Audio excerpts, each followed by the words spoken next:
Why do certain moments trigger you so strongly? Why do the same patterns keep repeating? And how can you begin to break free? Welcome to What Triggers You with Stacy Pellettieri. Each week, one listener question unpacked with compassion, clarity, and practical tools for change. Welcome to What Triggers You. Before we begin, a quick note. To protect privacy and create a safe space for honest conversation, all names used on this podcast are pseudonyms, including today's guest. In this episode, we're speaking with Marie, who shares how current events are stirring up a level of emotional intensity that feels overwhelming and hard to understand. Together, we explore what happens when present-day experiences tap into unresolved parts of our past, why certain moments hit harder than expected, and how our minds and bodies can pull us back into old feelings without us even realizing it.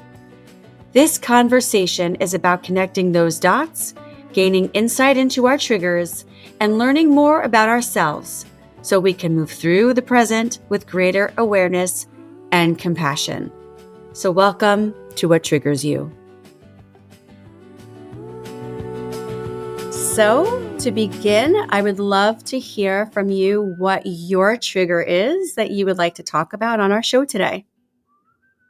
Well, certainly what's happening in the world today with the craziness, the lies, the policies and things that are happening that are hurting people, not helping them, is really just has me over the edge. I can probably, this would probably give you a little insight in that I was the kind of little girl who, when people booed, I couldn't handle it. I just, you've got to be kidding me. Like, why would you do something negative? Why can't we do something positive? So that little girl has a real hard time with what's happening in the world today. Yeah, so let's just sort of unpack and unravel a little bit what you brought up there for us because there's so many different little parts to your intro. Number one, it sounds like you already have awareness to the fact that there are different parts of you that show up when something is happening that is triggering a lot of emotion for you. When you feel something intense in your body and you feel the feelings and they're strong, you already know and you notice that there's a younger version of yourself that shows up. And that's part of your trigger experience, correct? Definitely. Okay. Well said. So the other part that I'm hearing is that there are things going on in the world today, which for you, your experience of them is that there's lies being told, that there's unkindness, that there's, I think you use the word policies, that there's policies that you feel are not kind to others. And so something about the idea of lack of kindness, lack of clarity, lack of authenticity, lack of truth is something that triggers that younger version of yourself. Absolutely. Okay. You hit on it right on the nose. Okay. All right. So let's get on that nose and let's explore it a little bit. Okay. So, first I want to validate for you that there's just some real obvious stuff going on in the world today that is triggering for so many people. So I think that, what we have here is twofold. I think number one, obviously there is something that's being triggered for you that is stemming from an earlier time in your life, which we're going to understand a little bit more today.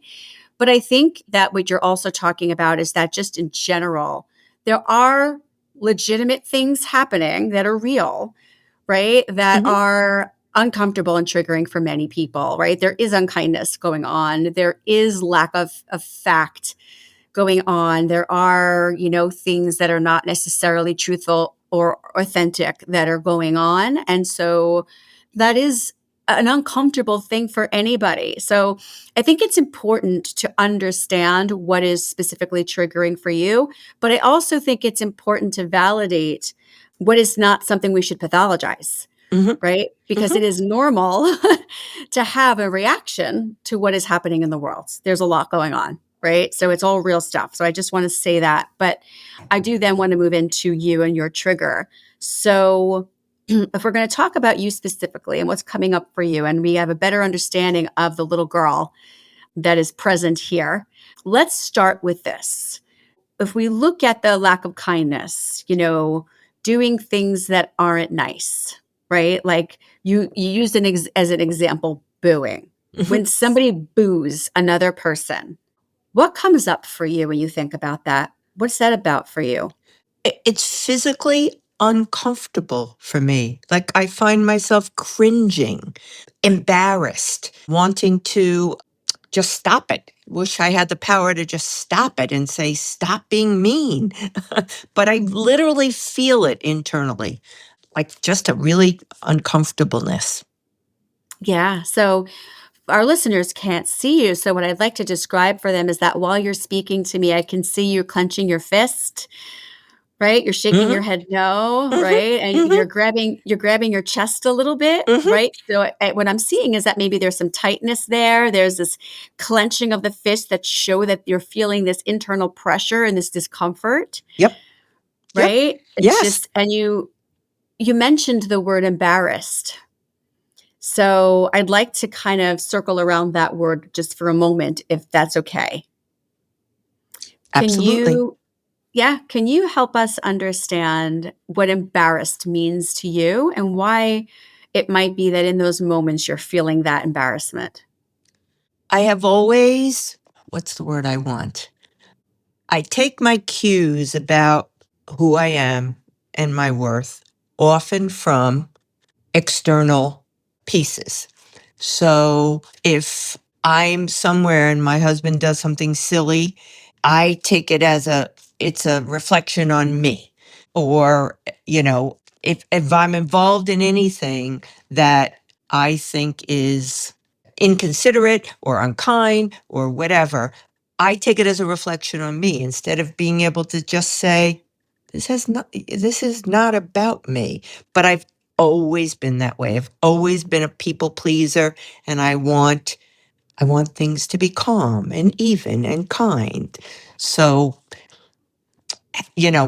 embarrassment for me is, oh my God, they're looking at me and thinking I'm X, Y, Z kind of Ah, thing. okay. So then I wonder, right, if we take that experience in mind, I wonder when that person is getting booed, are you putting yourself in the shoes of the person getting booed and imagining what it would be like to be booed? Are you putting yourself in the shoes of the booer and wondering, you know, am I being seen as part of this crowd that is being unkind to this person who's getting booed? Where De- where is the It's it discomfort? it's definitely the second. It's not.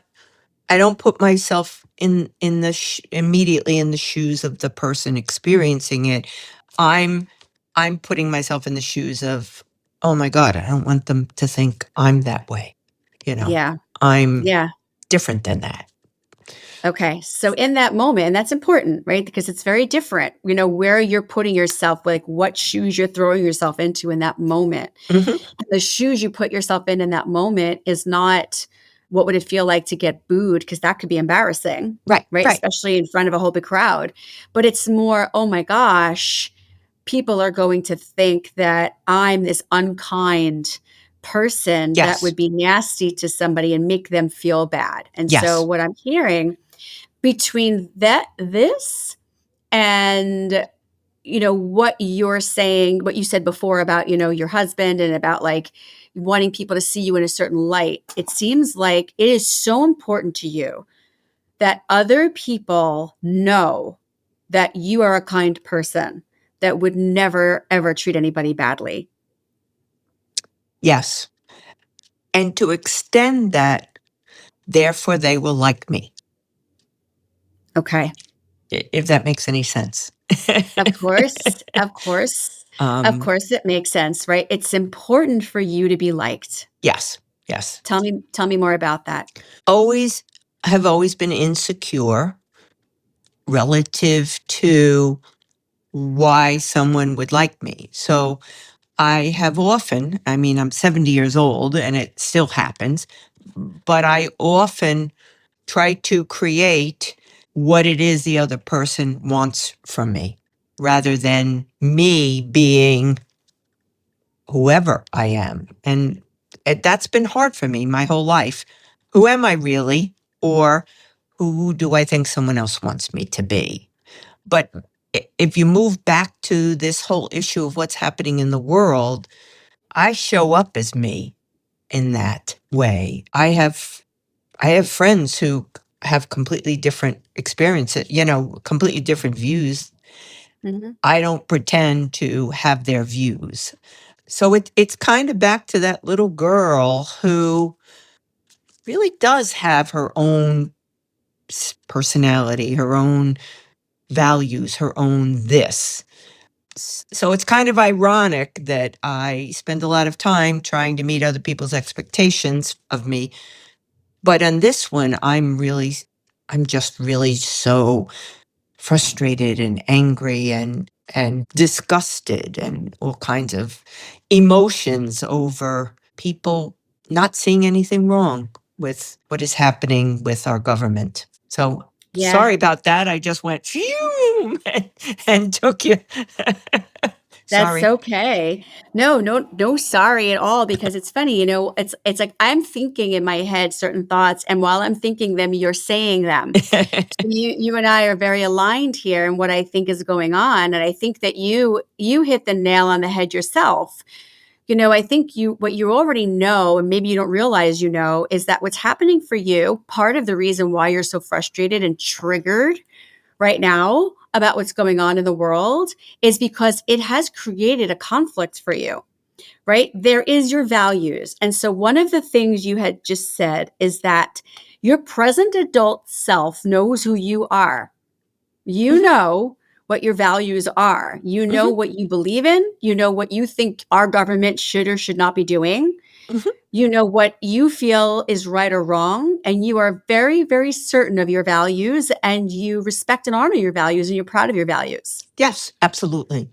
However, there's that little girl that's like, wait a minute, right now I have a conflict because I'm so true to my values that it conflicts with my need to please others, right? Just think about what you said a few minutes ago, that you have friends who have very different views than you, Right, right? So you're in a position where you're not going to just please everybody. You're not going to just agree with everybody. You're not going to just sit in a room full of people who are on the opposing view of you right now because we're very polarized and divided here in America, right? right, right, And so you're not going to sit at a table of people that are on the other side of you and just agree with them and please them the way that your inner child would choose to in order to feel safe. Instead, you're like, no, my values need to take priority over my need to please. Right? Maybe sometimes your need to please will take precedence over your values. But in this right. case, it's your values that needs to be the priority over your need to please. And so your poor little girl is constantly in this feeling of, I'm not safe because I'm not pleasing everybody, because Right, pleasing everybody means I have to give up my values. right, And I right. can't do it. I can't. It's too important. I can't do it. I know who I am and I can't give up on my values. So that means I have to be in this unsafe place Correct, correct. of allowing the conflict to arise because right now I have to stick with what I believe. Interesting. Yeah, yes, it does put me in a place where I don't feel safe, but I never thought of it that way. So, Yeah. So if we just take a moment to just sit with that and process it, does any thoughts or feelings come up for you? yes, as you were describing before, I'm at that point when I'm sitting before others of, okay, this is really a conundrum because I have my values, but you have completely different ones. And I hold to my own thoughts, but I also back off on completely sharing them because I don't want to lose my family and I don't want to lose these good friends. So Hmm. I do show up, but it causes great angst to share how I feel or to respond to what they present, because sometimes what they're presenting is just really, and I don't want to say you're ridiculous. Like, I don't know how to deal with it in those situations. I don't want to say you're ridiculous. I don't want to say you don't know what the heck's going. I don't want to respond that way because I know by the same token, I have an incredible vocabulary and a lot of words, and I want to, gently find all these ways to convince them. And in my head, I'm saying, You don't have that power to change somebody's thinking." So Mm. then I'm back to feeling unsafe again. So it really is a weird situation for me.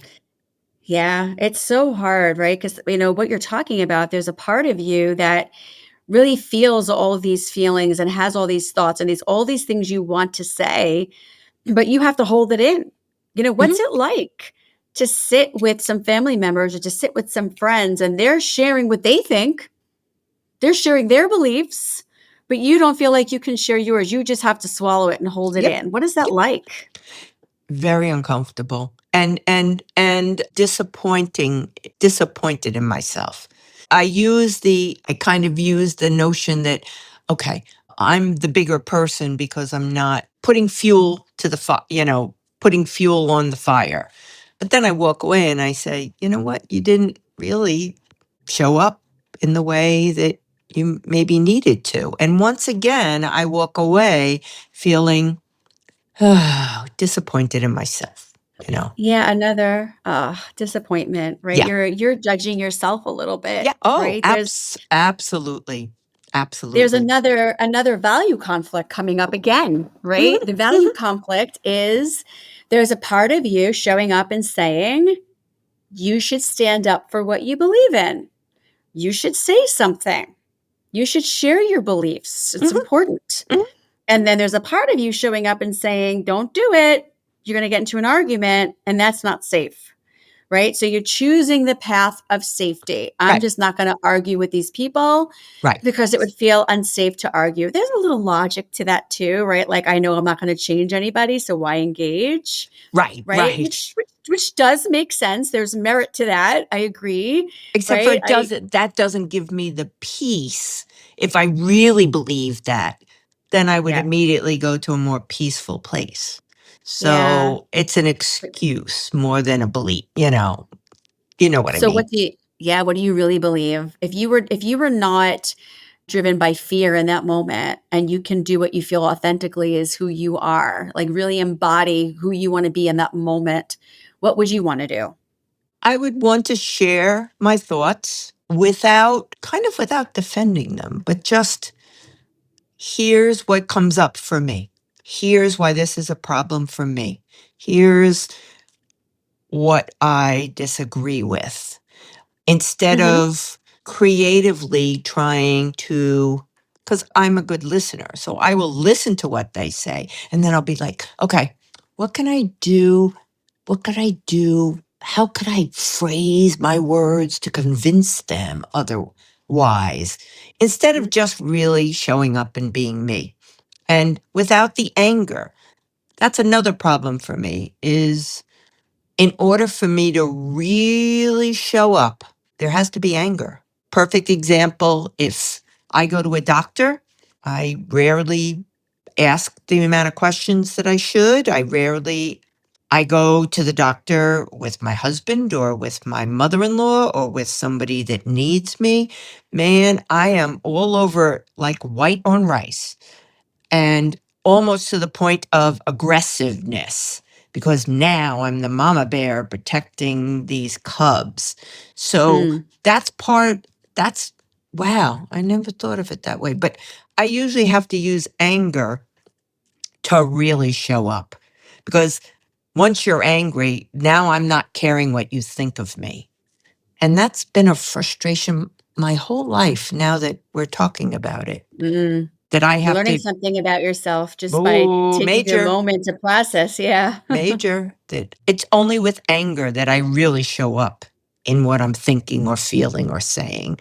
And I wish I could show up that way, but without the anger. And so back to what's happening in the world, if I really get angry, I'll show up, but I'm also Mm. afraid, often I'm getting angry at a doctor or a store person or a non-entity in my whole life. Yeah. But I'm very afraid to get angry with somebody I care about, other than my husband, who loves me and still accepts when I get angry. Well, um, that's nice. It's nice yeah, that he does yes, that.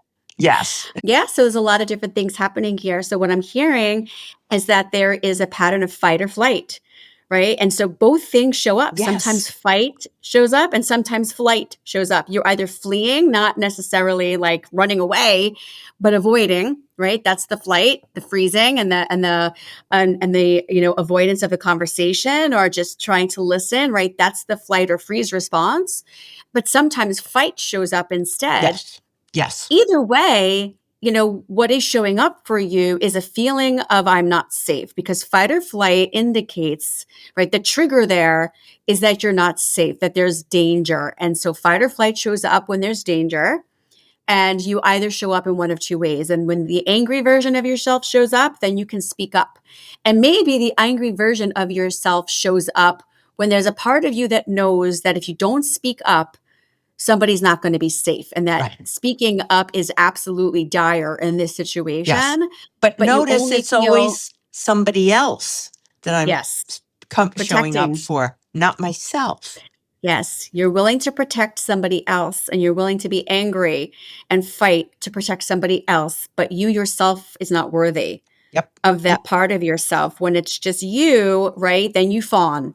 yep. Then it's just, I'm going to just please you and make nicey nice so that I can be safe, right? Hmm. Because you're totally driven by safety.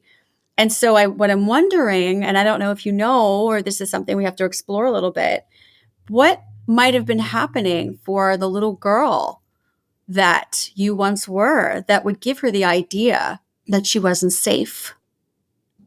It's interesting. I never, I've had therapy, lots of therapy in my life. Mhm. Never actually thought about it from the safe standpoint. Very emotionally needy little girl. And my parents, my dad, he really couldn't show up to meet any needs. And Mhm. my mom was an alcoholic and so was often just engaged in that behavior. And so I was the one who washed the floors. I was the one who took care of the house. I was the one who tried to make whatever my parents' needs were, I needed to meet them.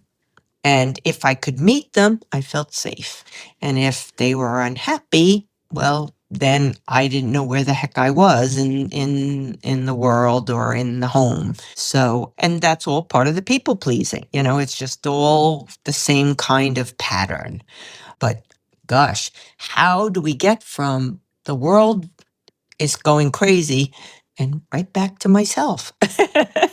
Yeah, it's pretty amazing how that happens, Mhm, right? So mhm. first I want to say thank you. Thank you so much for allowing yourself to be vulnerable and share that with us. Oh, What you're talking about is a very common pattern for children who grow up with alcoholic parents. mhm. There's a saying called the parentified child. I don't know if it's something you've ever heard before, or No, something that any of your previous therapists ever brought up. No? no. So the parentified child is a child who has to take on a lot of the parent role in order to take care of and protect the parent that isn't able to show up in that role that they're supposed to be in as the parent. Mhm. And the point or the purpose of that role that you take on as a child is A, to take care of the parent that you feel needs taken care of, but it also takes care of you because you need your parent to be okay in order for you to be okay, because where are you without your parents? So what children do in scenarios where they don't feel like their parents are able to show up the way they need to as parents is they try to fix, they try to protect, they try to take care, because if I can make sure that you, mom, and you, dad, are okay, then I'll be okay. And the Right. only way I'm going to be okay is if you're okay. And Correct. it sounds like that's what you're describing your Exactly. childhood was like. Exactly. It's funny you say that because I've never heard that term, but most of the therapy that I've been in has been behavioral therapy. So Mhm. I'm not functioning this way. I want to function this way. It was a lot of anxiety and that kind of stuff, but never actually had this kind of a conversation about what was the term you used? Yep.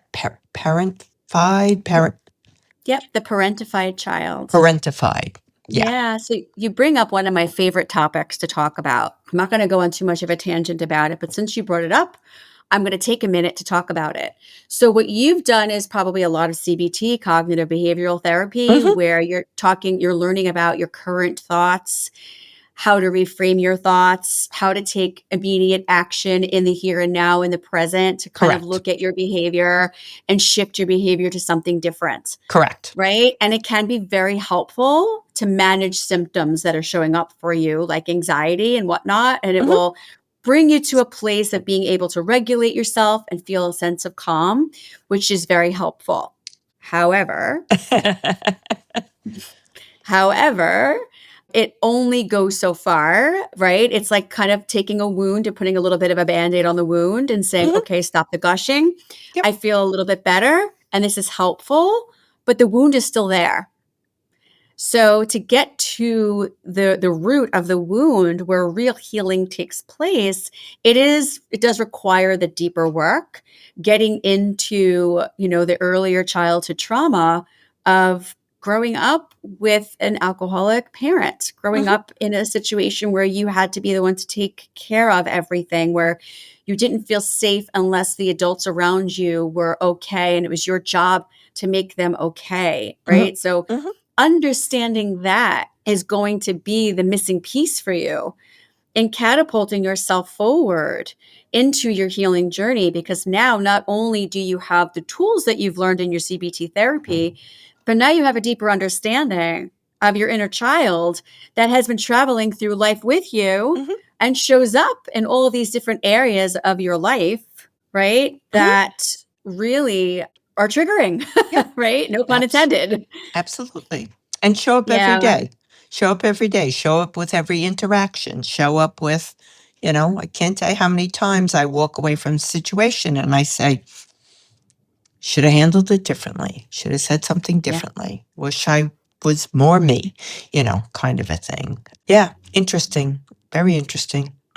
Yeah. So, what could our next steps be for you? What could be a good plan moving forward, right? Like, what's the low hanging fruit? What are the things that we could do to help you in your healing journey to maybe move forward just a little bit, if that's what you want? Of course, Oh, I'm not here to force anything, but it sounds like you've been in therapy for a long time. So, clearly, it is of interest of yours to want to move forward and want to absolutely. heal. Absolutely. Yeah. Suggestions of where to start?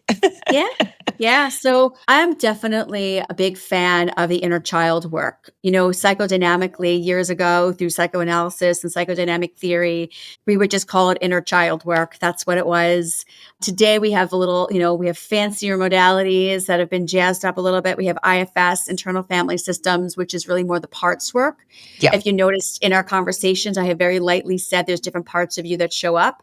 So it's about really whatever you call it, it's about noticing the different fragments of yourself that show up in different situations. And so I think a good starting off point for you would be to start to notice when you're in a situation when you feel uncomfortable, what part of me is showing up here today? And what part of me would I like to be here? So if you're sitting in a conversation with your friends and they're talking about politics or the way of the world or what's going on in our government, all these things that are triggering you, and they're saying things that really don't align with your values and that you don't agree with. And there's a part of you that really wants to say something. That's your present adult self. Mhm. But there's a part of you that's like, don't do it. Don't do it. Notice her. That's your younger self. That's the part of you that said, don't you know, if you don't make everything nicey nice, then you're not safe. In that moment, you need to have a conversation with her. You need to remind her that your present self, you got it. You exist. You said it yourself. You know who you are. You know what your values are. And you've got a great husband who is okay with you being angry Mhm. and okay with you showing up and being you. And you are safe today, correct? Yep. Yep. Yeah. I So, I get what you're saying. I yep. have to So talk maybe, I have to talk to that inner child. yeah, you have to have that conversation. Your different parts have to have a conversation. And sometimes it's helpful to practice, right? To even have your present self picture a younger version of yourself, even look at a picture Mhm. of a younger version of yourself. Bring yourself into the experience of who she is and how she felt, and say to yourself, what would she need to hear? What would have been helpful to her at that time when I was cleaning the floor or making sure everything was okay, being that parentified child that I never heard? What could be something helpful to say to her about where she is today? Hmm. Well, first of all, you're okay Yeah. because we're still here. Yes. Brilliant. You know? You survived it all. You're Yeah, here. yeah, yeah. Yep. You Yep. know, that 5-year-old is now 70, and so we're okay. Yeah. And I guess maybe I do know some things about how to take care of myself. Yeah. And I have to learn to say, I'm enough. I'm enough. And we're enough. Yeah. Is it okay that feisty part of you that shows up and fights for others and that part of you that showed up for mom and dad? Is it okay for you to start to show up for you? It should be. Yeah. It Would you must like it? be. I Yeah. would. I would. I would. And I would like to show up without the irrational anger, but with the rational thinking that I bring to so many situations. But once I get into this frenzy, I'm not as rational. So, and the little girl didn't have words and didn't get angry and didn't do any of that. This is the mechanism that I've chosen, well, that I subconsciously have chosen to be the Yes. adult. But I don't like that. I'm a smart woman. I'm an articulate woman. When I have to go to anger to deal with things, I'm not happy because I didn't use the tools that I'm really good at, if that makes any sense. Yeah. Sometimes you use those tools, but only when you think it's safe, right? So I think what it's about is noticing when you feel like it's not safe and say, is that what I think? Or is that what the younger version of myself thinks? Mm, Right. And what is it about this situation that would be unsafe for me to speak up? And is it okay for me to say my truth here, even if I'm not pleasing my friend, to Or share what I think? Or as my husband likes to say, risk reward. What am I really risking? I'm risking not feeling good about myself. Mhm. What's the reward? Well, if I show up, well, then I get to feel okay about myself. But Get to be proud of yourself yeah, for stepping up and standing up for your right, values. right. Yeah. But I have to be willing to let go that I'm okay no matter what you think of me at that moment. Yeah. Yeah, right. And What if that's, your friend gets angry at your views and calls you an idiot and tells you mhm, you're being ridiculous mhm, mhm. and you're brainwashed and all these things, right? What if that happens? What would that mean for you?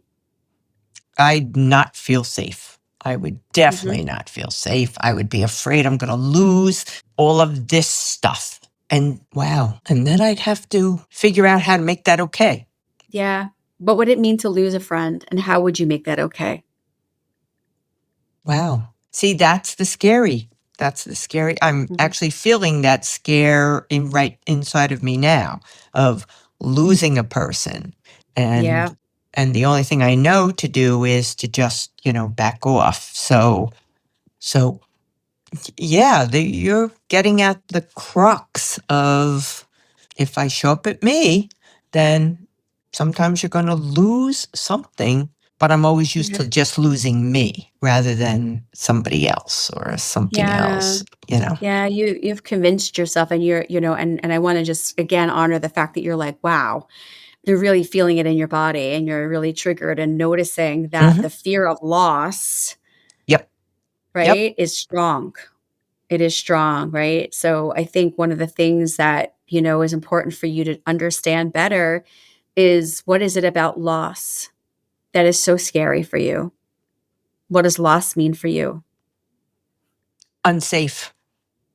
I'm unsafe. I'm back in that. I don't know where I am. The ground is moving and I don't know where I'm standing. So it's back to that safe, but I've never actually had that kind of a conversation with anybody about it, a safe place. So, Yeah. so it's a lot that I'm going to have to process about that. Yeah. Um, I wonder if growing up, if it was that you experienced loss and you want to avoid that feeling because it was so painful, or if it was just the anticipation of the loss that was so painful and scary that you started to do anything and everything you could possibly do to avoid it. yeah, I think it was more the anticipation of, Mhm. tomorrow, maybe that won't happen or that won't take place or Mhm. yeah, I don't recall any real significant losses have only come later in life, Yeah, major losses later in life. And every loss lives inside of me.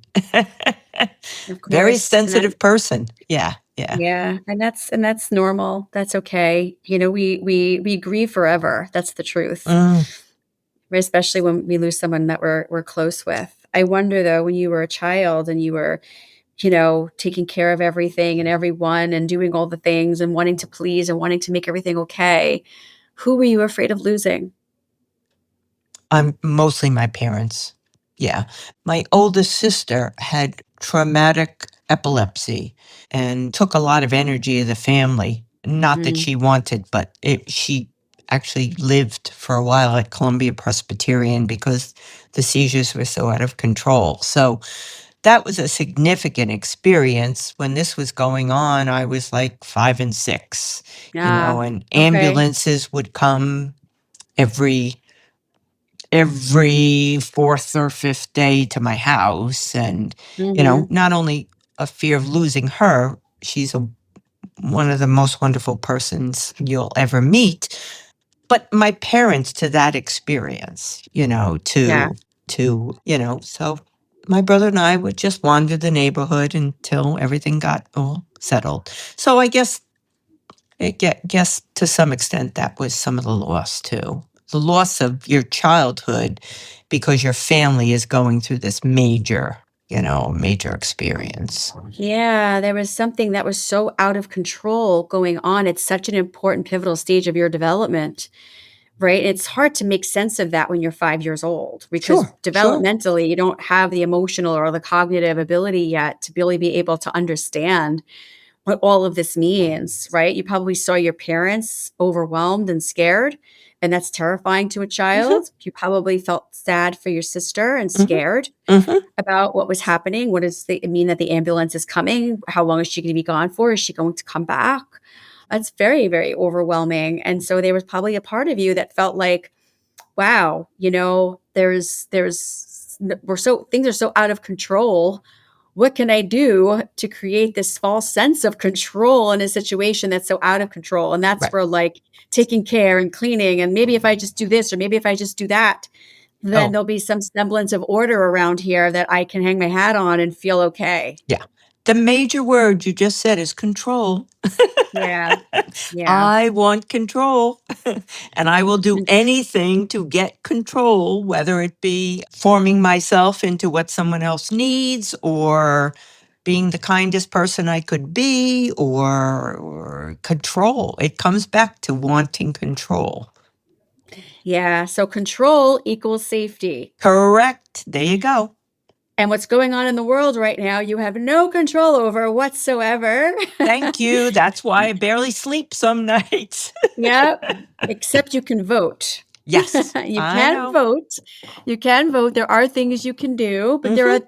there's things you can control and things that you can't, right? And so that's probably also partially why what is going on right now is so triggering. Correct. Correct. Yeah. So it's a combination of not having control, fear of loss, right? A value conflict, what I want to say and what it's safe to say, and all the different parts of you that show up. There's so many things happening that can be so triggering. And it's interesting, before we started the conversation, you weren't sure which of your triggers to talk about. Your other trigger, if you don't mind me saying, Yep. was Nope. the silent treatment. So if we had talked about that instead, we would have landed in the exact same place. I agree. Yeah. Yeah. Because I Very can see, connected, the two. yeah, I can see that. Yeah. Because when there's silence, I have no control over how I'm going to manipulate the situation coming back at me. So it would have been the Right. same result either way. But Right. How do I keep myself safe if I don't even know what to do to please the person e- because they're not talking to me? exactly. Exactly. Yeah. Exactly. Yeah. Oy. All makes a lot of sense. Oy. I'm Yeah. tired, Stacy. I'm I tired. know. I know, it's so funny. You're like, "Oy, oy." Yes, it is a lot. And so, I will kind of leave you with the time, because it's important to really, you've really gone through a lot. We've connected a lot of dots in a very short time today. So I wanna, I don't wanna go any further. I would love for you to just take the time to process all of the different dots we've connected and all Mhm. of the wow moments you had, right? In our episode today, a lot of wows, a lot of realizations of things that you never really noticed before. Yep. Yep. But clarity and knowledge is power, and understanding these things about yourself and starting to notice where the different parts of you show up, and starting to integrate those fragments and having conversations between the different parts, Right. I think is a really good starting off point for Mhm. you. And maybe Mhm. even a little exposure, teeny tiny little exposures. Like if you're with somebody that you are close with and you trust, that does have an opposing view about the world, or even something else. It could be about what suntan lotion to use, right? To be able to say, you know what, opposite action. Instead of just agreeing with the person, what if I said, I kind of look at it this way. I just wanted to share my thought with you, Mhm. and just expose yourself in little increments to allowing yourself and honoring your value in that moment, when it's not so scary or when Mhm. it's not so threatening, And and kind then of give yourself that opportunity. and then sitting with it, not wanting Yes. to just let it be. Do it and let it be. You don't have Yep. to And tie it up notice. with a bow. You don't have to wrap it Nope. up. You just let it be. Talking to little girl is going to be a piece, and just Yeah. recognizing this. You really put this whole notion of safety out there. And I've never, ever used that term. I probably use the term uncomfortable, but safe is a much more powerful thing, because when you are a little child, if you don't feel safe, then everything is a challenge. Everything is scary. Everything is this. So this whole notion of safety is something I'm really going to think about a lot too. The Yeah. child, the safety, putting myself out there, and not so. Don't pick the hardest thing Yeah. to show up to. Kind of pick, you know, something that you can show up to, and it's probably not going to destroy you, but you It at won't. least showed up. Yeah, it won't destroy you, right? Because the reality is, like you said way in the beginning, you're still here. Right, Every hard, scary thing you've been through in your life, you've survived, because right, you're still here to tell the story about it. right. So you are stronger than you think. Yep. And so you can allow yourself little exposures to kind of just put your foot out there and show yourself that you can tolerate it and that you can regulate around it. And you don't have to be angry. right? For it to be safe to stand up for yourself. That's a biggie. I'm going to work on that Yep. one. Yeah. All right. So I think this is all a great place to start. I think I would like to leave you with the opportunity to really just sit with everything you've just discovered and process. And I hope that this is helpful for you in your journey forward. It's surprising how good the conversation has been for me. So thank you. I really appreciate it. Oh, you're so welcome. And I'm glad to hear that. Thank you so much for coming on and being vulnerable. I think that this conversation will help so many people. Good. Yep. All right. So then we will say goodbye. We'll say goodbye to our listeners. Listeners, I will see you next time. You've been listening to What Triggers You with Stacy Pellettieri. For more information or to apply to be on the show, visit whattriggersyou.com. If this episode resonated with you, be sure to listen, like, and subscribe. Until next time.